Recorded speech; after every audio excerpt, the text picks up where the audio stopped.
try to make this one really interactive, so warm up your questions. We're going to try to make this a lot of audience participation. So you get to ask all these, really tough questions of the bankers and the lawyers here. Not too tough. We are lawyers. We provide services.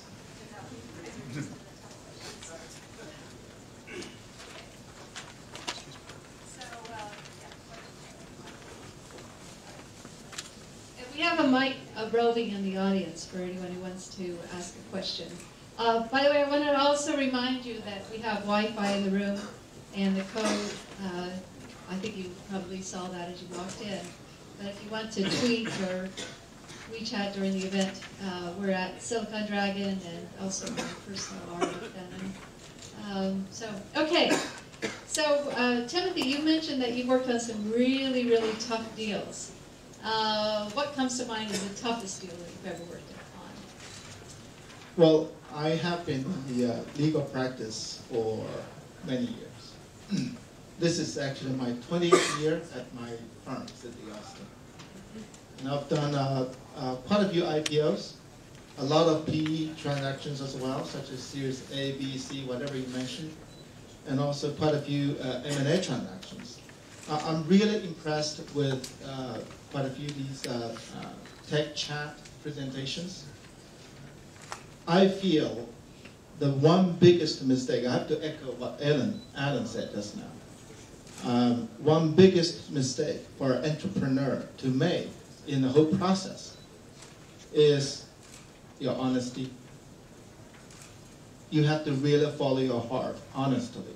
Sometimes it's kind of an innocent mistake, right? I mean, you want to expand. You are just aggressive. But then just have a sense where you're going and what the speed you should be moving forward. Yes, I've done quite a few transactions, and I'm in a massive restructuring for a solar company right now. And solar companies have been growing very fast over the years. And some of them have met with terrible difficulties these years as well. And we are hoping to save a listed company as a whole in the end. I cannot say more about it, but then that's what I've been working on. What's keeping you busy these days? I've been very busy. Clearly, the market is very hot in China and also globally. Our firm is my background is very, very interesting. I was an entrepreneur by nature, so I was supposed to be sitting here and talking about starting companies, raising money from VCs, and getting the company public, which we did in 1999. So very entrepreneurial, but also later on we find that helping entrepreneurs to grow and to be entrepreneurs in terms of investment banking, helping them to raise capital, to do merger acquisition, and also invest is very, very important. So the first thing that I did was, my wife was one good example, and we started a company before, and she became an entrepreneur, and yesterday she sold her company for $290 million US. So it's good, yes, yesterday, so it's a good thing for her. So, it's good, good long journey. What was the company? It's a Silicon Valley-based global communications company. Okay. Actually, early the Internet Capital also invested into them, and Global Pinkos, and quite a few others. So it's and what's the name of it? Called AICENT, A-I-C-E-N-T. Okay, wow. So, so clearly from our family, so from the as a basic per se, clearly it's just we're also involved some of China's very well-known merger acquisitions and fundraising, etc. But also in addition to that, also we have a fund, a joint fund. You're also investing. And total about $1 billion US. Yes, over here on the side. And please identify yourself so we know the context of the question. Okay, this is Ivy. I want to raise another question. Ivy from? I'm from Intertrust. But actually, I want to raise a question to Mr. Chen from a perspective of an entrepreneur. Speaking, because you also spoke that speed is everything in this in the internet industry. So I wonder how you can choose the right partner in terms of this, because for example, you only have a very good idea, or your company is really very early startup phase, and then if you just get contact with some maybe venture capitals, and maybe some bigger venture capital can get your idea to some other invested companies, startups, or some other your competitors. How can you choose the right partnership? Thank you. One thing I want to comment is that I think, because I was an entrepreneur myself before, and now we're on the other side. I always said I think VC actually venture capital, a lot of VC, most of VC capital, they are great people. They want help and fund and support entrepreneurs. So whether a VC or private equity firm will take your idea and just put it somewhere else, I think it's probably may happen. It's anywhere. Information is not protected. But I think we always see that ideas everywhere. The key is the execution. You bet on the right team. For example, take Twango, the group buy. We have 5,000 group buy companies today. If you look at who are the ones left, only a few, right? Most of them die. Anything else, the same thing. So if you look at the travel video company, how many of them? 300 at one time. And we actually invested in one of the video companies much earlier even than Youku. Unfortunately, the team itself was not executing. We didn't get that spot. Otherwise, vision's right, everything's right. The earliest, beginner starters and get funding. The problem is that they can't execute. So to entrepreneurs, my comments that if you have a great idea, don't worry about your idea being taken away, because it's a same good idea. Many people could have it.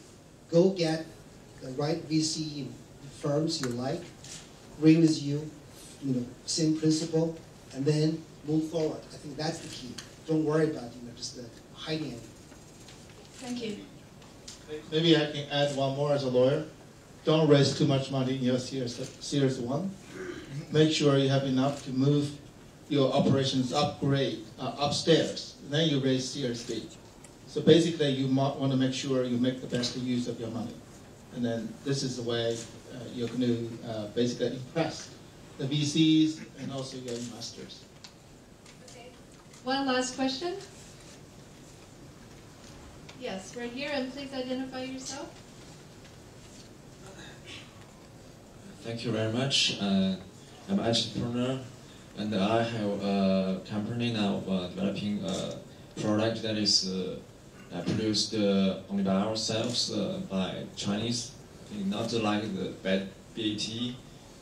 They are all copied from outside China. So my system is named Bingo System.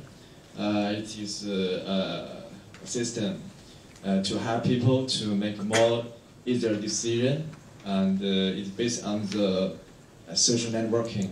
Okay, it's on the it's an app, and everybody, if he wants to make a decision, and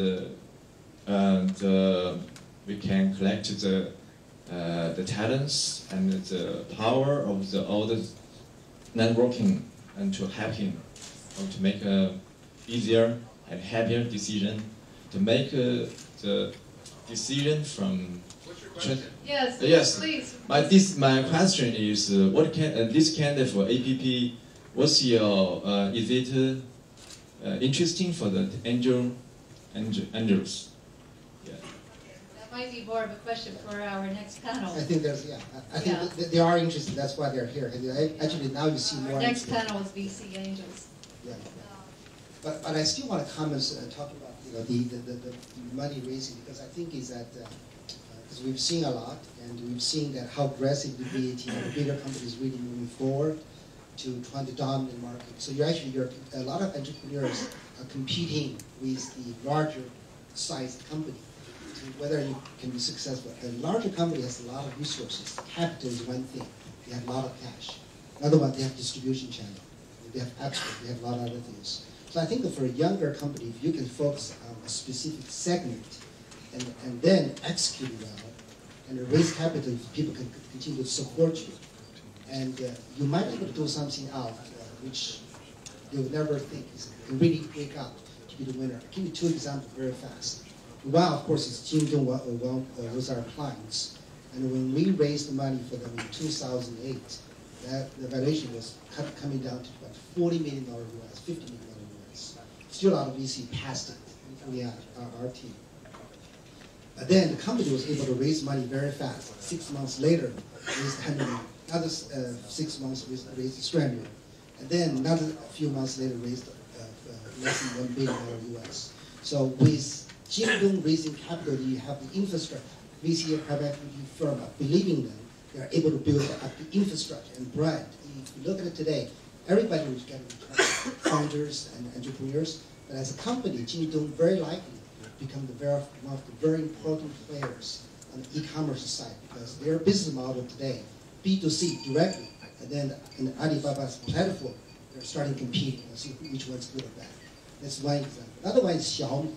It has been raising money with good valuation, so you can dilute less when your valuation goes up. So as you can see, Xiaomi has been really raising money very, very fast. In the last few years, after a few rounds, the last round of valuation is already $10 billion US. If you raise $1 billion, you only dilute 10%. But with those capital, you can do a lot of things really get you to the stage where you want to be. Because otherwise, some good idea coming in, are the bigger players who use the capital resources, they can very, very quickly get into that particular stage. So, really today, everything has changed, and a lot of things have changed because the recent opening of the IPO market in the United States also get everybody excited, investors, entrepreneurs, but also the public market. So I think it's a great time for entrepreneurs today to get you capital, to get you food and the money, and to be really fighting for that specific spot. Because still a lot of verticals are going to happen. Because now we have platform, but for the industry in China, we call it 产业互联网, the industry like 车联网, the car related, etc., the machine to machine, healthcare related, the vertical. There's still a lot of opportunities right over there. Timothy, anything you want to add? No? Okay. Okay. All right, we're going to wrap up the Dealmaker panel now. You'd have to pay a lot of money to get this much time with them usually, so let's give them applause for being here and offering their words of wisdom to our audience. Make good use of the New York Stock Exchange and the U.S. capital markets. Don't ruin it. Okay, let's keep the trust high of the Chinese companies. Yeah, exactly. We've already been through that one, haven't we? Thank you.